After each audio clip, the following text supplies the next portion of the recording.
kaikki katsojat.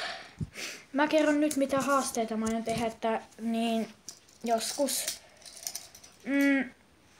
varmaan kuulette kilinästä, minkä haasteen aion tehdä. Minä teen ainakin käsirautahaasteen. Näin kiiltää hienosti.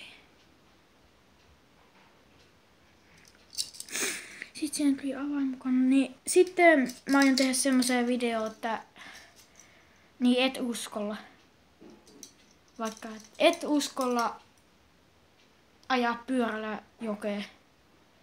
Et uskolla et uskalla rikkoa GoPro. Vaikka semmosia. Nää käsiraut maksoo 5,95 6 euroa.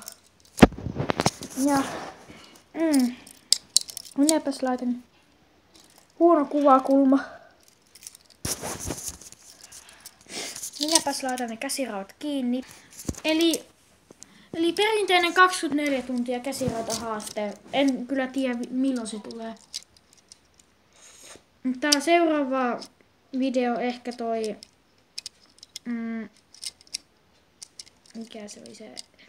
Et uskolla. Niin se on se seuraava video. Ilmeisesti. Tai sitten jos mä keksin jotain muuta. Ja moikka!